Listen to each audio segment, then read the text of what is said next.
നമസ്കാരം. ജയശങ്കർ, വല്ലവനാട് മാട്രിമോണിയൽ, ഒറ്റപ്പാലം. ഇന്ന് പറയാൻ പോകുന്ന ആൺകുട്ടി അഭിലാഷ് നായർ എന്നാണ് പേര്. 38 വയസ്സ്, പൂരാട നക്ഷത്രം, 165 height, 79 kg weight. Highest qualification MBA ആണ്, BCom MBA. ഇപ്പോൾ വർക്ക് ചെയ്യുന്നത് ബിർള ഗ്രൂപ്പ് ഓഫ് കമ്പനീസിലാണ് വർക്ക് ചെയ്യുന്നത്.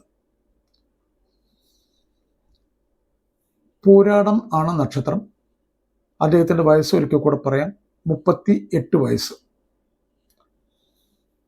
ബോംബെയിലെ കാന്തിവില്ലി ഈസ്റ്റിലാണ് വർക്ക് ചെയ്യുന്നത്. ഇദ്ദേഹം ജോലി ചെയ്യുന്നതും ബോംബെ തന്നെയാണ്, താമസിക്കുന്നതും അവർക്ക് സ്വന്തം ഫ്ലാറ്റാണ്. കാന്തിവില്ലി എന്ന് പറഞ്ഞ സ്ഥലത്താണ് താമസിക്കുന്നത്, ജോലി ചെയ്യുന്നത് മുംബൈയിലാണ്. അച്ഛൻ ഗോപിദാസ് പാലക്കാട് സ്വദേശിയാണ്. പ്രൈവറ്റ് കമ്പനിയിൽ നിന്ന് റിട്ടയർ ആയിട്ട് സ്വസ്ഥമായിട്ട് റിട്ടയർഡ് ലൈഫാണ്. അമ്മ ഭാർഗവി നായർ, അവർ ഒറ്റപ്പാലം ചെളവറ സ്വദേശിയാണ്. അവർ സെൻട്രൽ എക്സൈസ് സൂപ്രണ്ടായിരുന്നു ബോംബെയിൽ. ഇപ്പോൾ അവർ നാട്ടിൽ ഒറ്റപ്പാലത്ത് പാലപ്പുറം എന്ന സ്ഥലത്താണ് അവർ സെറ്റിൽ ചെയ്തിരിക്കുന്നത്. പാലപ്പുറത്തൊരു മുംബൈ കോളനി ഉണ്ട്. കുറേ ബോംബെക്കാർ റിട്ടയർഡ് ആയിട്ടുള്ള ആളുകൾ വന്നിട്ട് സെറ്റിൽ ചെയ്തിരിക്കുന്ന ഒരു സ്ഥലമാണ്. നല്ല ഒരു തറവാട്ടുകാർ എന്ന് വേണമെങ്കിൽ പറയാം. കാരണം ഞാൻ അദ്ദേഹം ഇവിടെ വരാറുണ്ട്, ഈ അമ്മയും അച്ഛനൊക്കെ എൻ്റെ അടുത്ത് വരാറുണ്ട്. അപ്പോൾ ഇവിടെ പോകുന്ന വഴിക്കൊക്കെ സ്റ്റേഷനിലേക്കോ അല്ലെങ്കിൽ റെയിൽവേ സ്റ്റേഷൻ വഴിയൊക്കെ എവിടെയെങ്കിലും യാത്ര ചെയ്യുന്ന സമയത്തോ അല്ലെങ്കിൽ അമ്പലത്തിലൊക്കെ വരുന്ന സമയത്ത് എന്നെ വന്ന് കാണാറുണ്ട്. എൻ്റെ ഓഫീസ് അവിടെ അടുത്ത് തന്നെയാണ്, അതുകൊണ്ട് അവരിടയ്ക്കൊക്കെ വന്ന് കാണാറുണ്ട്. ഒരു നല്ല ഒരു ഒറ്റപ്പാലത്തെ ഭേദപ്പെട്ട തറവാട്ടുകാരാണ്, ചെളവറ സ്വദേശി അമ്മ. അപ്പോൾ നാട്ടിൽ പ്രോപ്പർട്ടീസ് ഉണ്ട്, ബോംബെയിലുണ്ട്. നല്ല ഒരു വെൽ സെറ്റിൽഡ് ഫാമിലിയാണ്. ആക്ച്വലി ട്വിൻസ് ആണ് ഇവർക്ക്. അതിലത്തെ ഒരു കുട്ടിയുടെ വിവാഹം കഴിഞ്ഞിരിക്കുന്നു. ഇപ്പോൾ ഈ കുട്ടിക്കാണ് നോക്കിക്കൊണ്ടിരിക്കുന്നത്.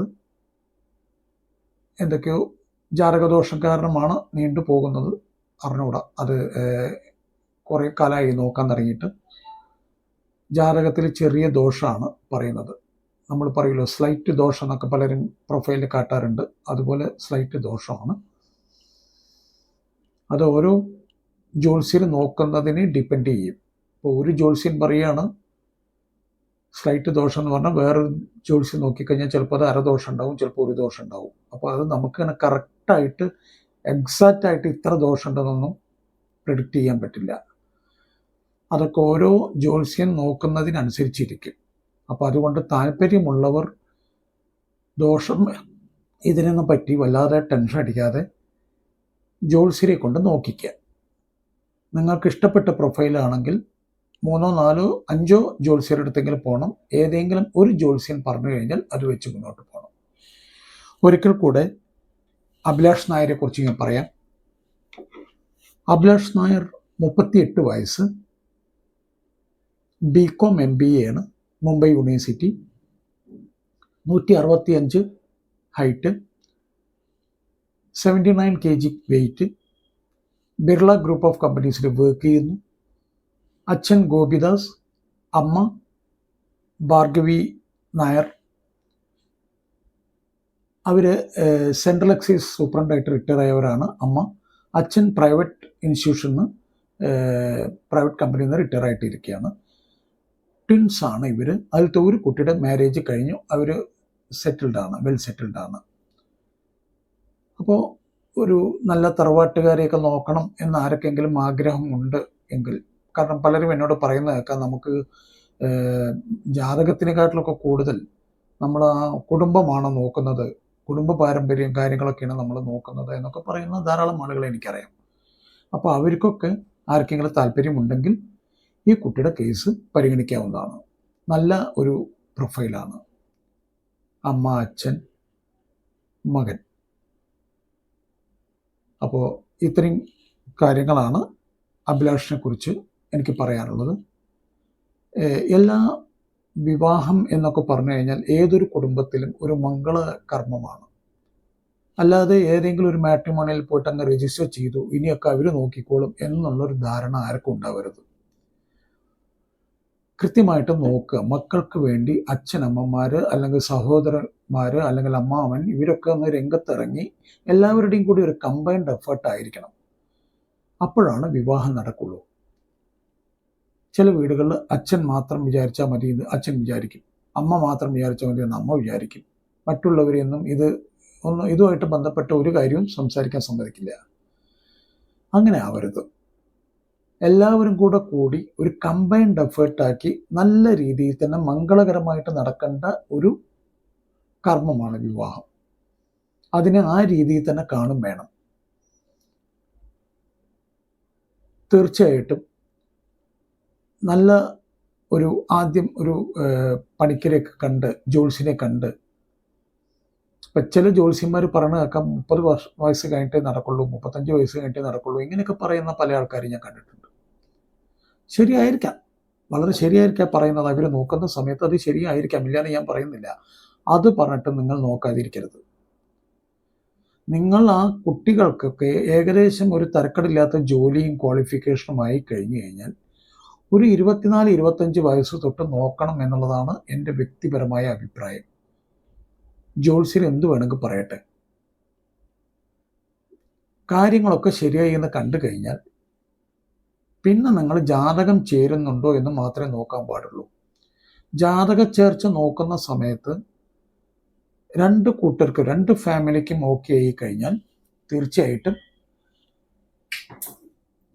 4-5 പണിക്കരടുത്തെങ്കിലും പോകണം. ഏതെങ്കിലും ഒരു ജ്യോത്സ്യൻ നിങ്ങളോട് പറയുകയാണ്, ഇത് വെച്ച് മുന്നോട്ട് പോയിക്കോളൂ, ഇന്ന കാരണം കൊണ്ട് ഇത് ചേർക്കാം എന്നൊക്കെ പറഞ്ഞു കഴിഞ്ഞാൽ തീർച്ചയായിട്ടും അത് വെച്ച് മുന്നോട്ട് പോകണം. ഒരു കാരണവശാലും ഡിലേ ആക്കരുത്. അതിൽ റിസർച്ച് നടത്താൻ പോകരുത്. മറ്റേ പണിക്കർ ഇന്നതാണല്ലോ പറഞ്ഞ്, ഈ പണിക്കർ അതാണല്ലോ പറഞ്ഞ് എന്നൊന്നും പറഞ്ഞ് ഒരു കൺഫ്യൂഷൻ ഉണ്ടാവേണ്ട കാര്യമില്ല. കാരണം ഇന്നത്തെ കാലത്ത് നിങ്ങളൊരു 5 പണിക്കരടുത്ത് പോയാൽ 10 അഭിപ്രായം വരും. അപ്പം ഇത് എവിടെ കൊണ്ട് എത്തിക്കാൻ പറ്റും നമുക്ക്? അപ്പം ഇത് നമുക്ക് എവിടെയെങ്കിലും അടുപ്പിക്കണം. കുട്ടികളുടെ വിവാഹം അതാത് സമയങ്ങളിൽ, കൃത്യസമയങ്ങളിൽ മംഗളമായിട്ട് തന്നെ നടക്കണം. അത് ഒരു കാരണവശാലും ഡിലേ ആക്കരുത്. നമ്മളായിട്ട് അവർക്കൊരു ഭാവിയുണ്ട്, അവർക്കൊരു കുടുംബം ഉണ്ടാവണം, അവർക്ക് കുട്ടികൾ, കാര്യങ്ങൾ, അവരുടെ എഡ്യൂക്കേഷൻ. അല്ലാണ്ട് പണിക്കര് പറഞ്ഞ 32 വയസ്സ് കഴിഞ്ഞിട്ട് നടക്കുള്ളൂ, 35 വയസ്സ് കഴിഞ്ഞിട്ടല്ലേ നടക്കുള്ളൂ എന്ന് പറഞ്ഞിട്ട് ആരും വിശ്വസിച്ചിരിക്കണ്ട. നോക്കാതിരിക്കരുത്, തീർച്ചയായിട്ടും നോക്കണം. കുട്ടികളുമായിട്ട് തന്നെ രക്ഷിതാക്കൾ നന്നായിട്ട് സംസാരിക്കണം. എല്ലാ വീടുകളിലും സംഭവിക്കുന്നതിനാണ് നന്നായിട്ട് സംസാരിക്കാറുണ്ട്. പക്ഷേ ആവശ്യമുള്ള പല കാര്യങ്ങളും സംസാരിക്കുന്നത് കാണുന്നില്ല. കുട്ടികൾക്ക് പലതും പറയാറുണ്ടാവും. ചിലപ്പോൾ ആ കുട്ടി പറയുന്നുണ്ടാവും, എനിക്കിപ്പം നിങ്ങൾ നോക്കണ്ട, എനിക്ക് ഒരു ലവ് അഫെയർ ഉണ്ട്, അതുകൊണ്ട് നോക്കണ്ട. ചിലപ്പോൾ ആ കുട്ടിക്ക് പറയാൻ പേടിച്ചിട്ട് ഇപ്പം നോക്കണ്ട എന്ന് പറയും. പിന്നെ പതുക്കെ പറയുള്ളൂ. അപ്പം ഇതൊക്കെ ഒന്ന് കുട്ടികൾക്ക് പൂർണ്ണ സ്വാതന്ത്ര്യം കൊടുക്കണം. സംസാരിക്കാനായിട്ടുള്ള സ്വാതന്ത്ര്യം പൂർണ്ണമായിട്ട് കൊടുക്കണം. അത് കൊടുക്കാതെ നമ്മളായിട്ടൊരു തീരുമാനമെടുത്ത് മുന്നോട്ട് പോകരുത്. അത് ഭാവിയിലേക്ക് നിങ്ങൾക്കും കുട്ടിക്കും ഒക്കെ ദോഷം ചെയ്യും. കല്യാണം കഴിപ്പിക്കൽ മാത്രമല്ല, അത് കഴിഞ്ഞിട്ടുള്ള വിവാഹ ബന്ധം വളരെ നീണ്ട കാലം മുന്നോട്ട് പോകേണ്ടതാണ്. അതുകൊണ്ട് മക്കളുമായിട്ട് നന്നായിട്ട് തന്നെ സംസാരിക്കുക. സംസാരിച്ച് കഴിഞ്ഞു കഴിഞ്ഞാൽ പിന്നെ കാര്യങ്ങളെല്ലാം വളരെ എളുപ്പമായിരിക്കും. ജാതക പ്രശ്നം, ജാതകത്തിൽ അമിതമായ വിശ്വാസം വെച്ച് പുലർത്തരുത്. ഒരു പരിധി വിട്ടിട്ട് ഒരു കാര്യത്തിലും അമിതമായിട്ടുള്ള ഇത് കാട്ടരുത്. ജാതകം ഒക്കെ ഒരു വിശ്വാസ പ്രമാണങ്ങളാണ്. അതിനെ ആ ലെവലിൽ തന്നെ കാണാവൂ. ഏതെങ്കിലും ഒരു പണിക്കര് പറഞ്ഞു ഓക്കെ, അത് വെച്ച് മുന്നോട്ട് പോയിക്കോളൂ. അത് കഴിഞ്ഞാൽ നിങ്ങളുടെ ധർമ്മദൈവങ്ങൾ അല്ലെങ്കിൽ കുടുംബക്ഷേത്രം ഇവരൊക്കെ നന്നായിട്ടൊന്ന് പ്രാർത്ഥിക്കുക. ഇവരൊക്കെ നന്നായി പ്രാർത്ഥിച്ചു കഴിയുമ്പോൾ ഒരു പരിധി വരെ എല്ലാ കാര്യങ്ങളും ഭംഗിയായിട്ട് നടക്കുന്നതായിട്ടാണ് ഞാൻ കാണുന്നത്. അത് കഴിഞ്ഞു കഴിഞ്ഞാൽ രണ്ട് ഫാമിലിക്കും ഇഷ്ടപ്പെട്ട് കഴിഞ്ഞാൽ, ആൺകുട്ടിക്കും പെൺകുട്ടിക്കും ഇഷ്ടപ്പെട്ടു, ഫാമിലികൾക്കും ഓക്കെ ആയി. അപ്പോൾ അവർ, പെൺകുട്ടിയുടെ വീട്ടുകാർ പറയും എന്നാണ് പെണ്ണ് കാണാൻ വരേണ്ടത് എന്നാണ് പിന്നെ അടുത്ത ചോദ്യം. അപ്പോൾ ഈ പെണ്ണ് കാണാൻ വരവ് കഴിയുന്നതും പതുക്കെ പോകാൻ പാടുള്ളൂ. ചാടിക്കേറി പോകരുത്. പുറത്ത് വെച്ച് കാണുക കുട്ടികൾ തമ്മിൽ. അതിൻ്റെ മുന്നേ ആയിട്ട് ഒരു വാട്സാപ്പ് ചാറ്റ് ഒരു 15 ദിവസമെങ്കിലും രണ്ടുപേരും കൂടെ വാട്സാപ്പ് ചാറ്റൊക്കെ നടത്തി അവരൊരു ഫ്രണ്ട്ഷിപ്പ് ബിൽഡപ്പ് ചെയ്തതിന് ശേഷം മാത്രമേ മുന്നോട്ട് പോകാവൂ. അതിനുശേഷം മാത്രം പെണ്ണ് കാണൽ ചടങ്ങ്. അത് പെണ്ണ് കാണുമെന്ന് പറഞ്ഞു കഴിഞ്ഞാൽ ഞാൻ പറയുന്നത് പുറത്ത് വെച്ച് കാണുക. വീട്ടിൽ നിന്ന് പുറത്ത് വെച്ച് കണ്ടാൽ കുട്ടികൾക്ക് പല കാര്യങ്ങൾ പറയാനുണ്ടാവും.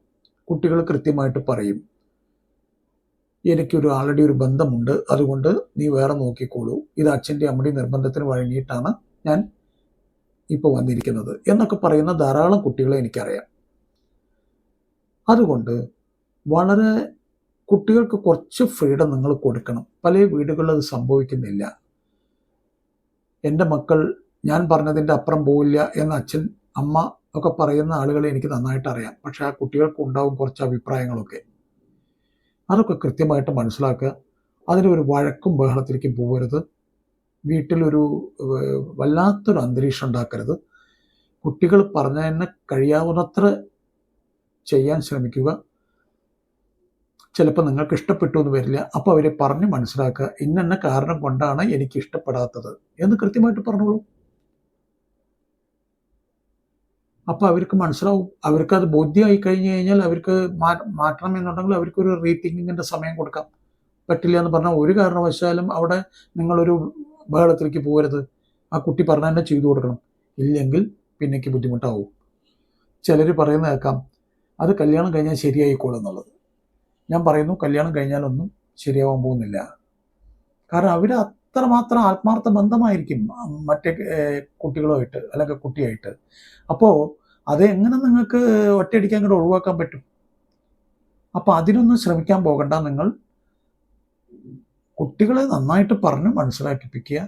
അതിൻ്റെ ഗൗരവങ്ങൾ പറഞ്ഞു കൊടുക്കുക. അതിൻ്റെ നല്ലതും ചീത്തയും വശങ്ങൾ പറഞ്ഞു കൊടുക്കുക. എന്നിട്ട് അവർക്ക് മനസ്സിലാവുന്നില്ല, അവർ പറയുന്നുണ്ട് ഇതന്നെ വേണം, ഞങ്ങൾ പറഞ്ഞ തന്നെ വേണം എന്ന് പറഞ്ഞാൽ പിന്നെ ഒന്നും നോക്കണ്ട, അതങ്ങ് ചെയ്തു കൊടുക്കുക. കാരണം റിട്ടയർഡ് ലൈഫ് നിങ്ങളുടേതാണ്, അവരുടെ അല്ല. സ്വസ്ഥമായിട്ട് ഇരിക്കേണ്ടത്, ടെൻഷൻ ഫ്രീ ആയിട്ട് ഇരിക്കേണ്ടത് നിങ്ങളുടെ ആവശ്യമാണ്. അതൊരു കാരണവശാലും ടെൻഷനാക്കി മാറ്റരുത്.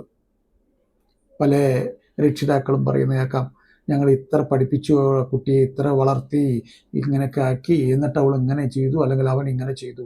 അതിലൊന്നും വലിയ കാര്യമൊന്നുമില്ല.